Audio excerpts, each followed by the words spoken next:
Well, I think the objective is to liberalize access to microfinance services by owners of micro, small, and medium enterprises. And in able to do that, they've set up to ensure that there are a large number of institutions that will transform into a microfinance bank. The policy also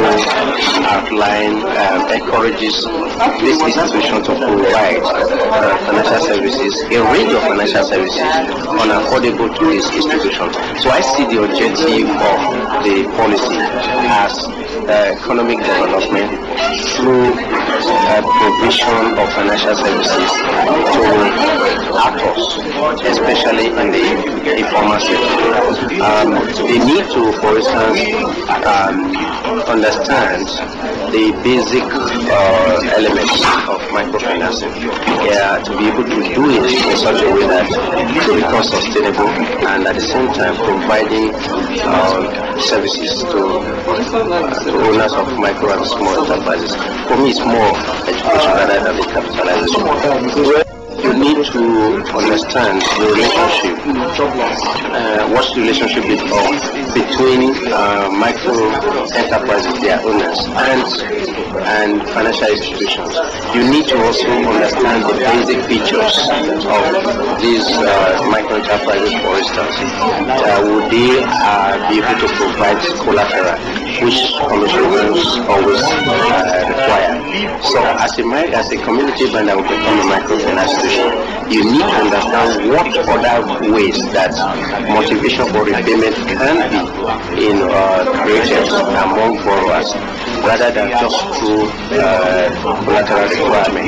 You need to look at the whole issue of organizing clients or borrowers in group in order to put some peer pressure on each other to be able to pay. You need to also look at participatory loan assessment, loan application assessment. And most of the community banks probably understand the conventional bank way of assessing a loan application, but in microfinance is something different. So they need to understand this. Being able to deal with financial institutions to me is an ongoing thing. So those basic provisions of the guidelines definitely will be modified as to meet emerging challenges. But as they are now, I think they are sufficient, they are adequate, especially realizing that the policy is a product of a very long process of consultation and participation of community banks and other stakeholders. Need to appreciate that microfinance has been through various levels and stages of development, where you find that initially when the microfinance institution started, they were offering both financial and non-financial services.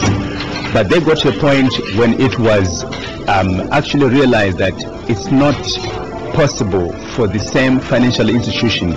On the one hand, it's offering financial services. On the other hand, it's offering non-financial services which are free. And so the current thinking in microfinance is that let a financial services institution offer financial services, and let those that are specialized in non-financial services offer charitable services, because as you know that non-financial services usually in their nature are charitable. You know, they need access to good water.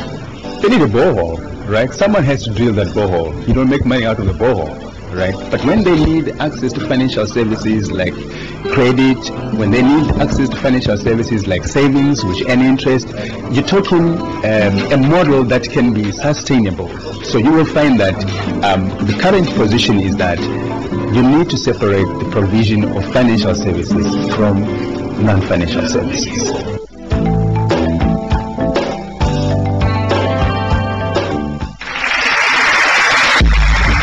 My people, at your salute to una needs to change una old naira note with new ones before May 31st. No worry, you get two chances to take still do am.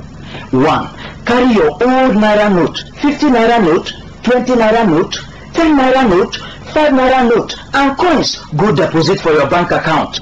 Two, carry your old naira note, go any bank wey near you pass, give them. They will give you the new chacha ones one time.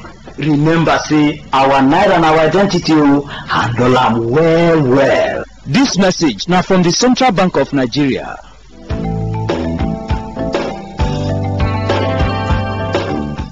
The typical microfinance clients are low-income persons that do not have access to formal financial institutions. Microfinance clients are typically self-employed, often household-based entrepreneurs. In the rural areas, they are usually small farmers, artisans, and others who are engaged in small income-generating activities such as food processing and petty trade. In urban areas, such as Lagos, microfinance activities are more diverse and include shopkeepers, service providers, artisans, street vendors, etc. Microfinance clients are poor and the vulnerable, non-poor people who have a relatively stable source of income. They are supposed to concentrate their lending to the active poor, which is the people at the very lower end of the market. And they actually have to touch base with these customers. So they need to have information about them, given the fact that if you look at the characteristics of a microfinance business, in terms of the loans and savings they're going to be collecting, very small in size.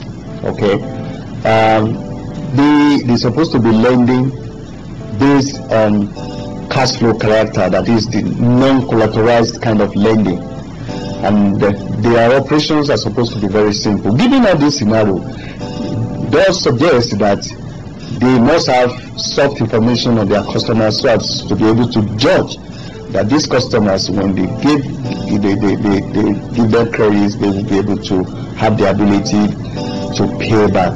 Because microfinance banks must be run profitably. It must be a business that is supposed to be sustainable over a long time, period of time. Okay, so apart from offering,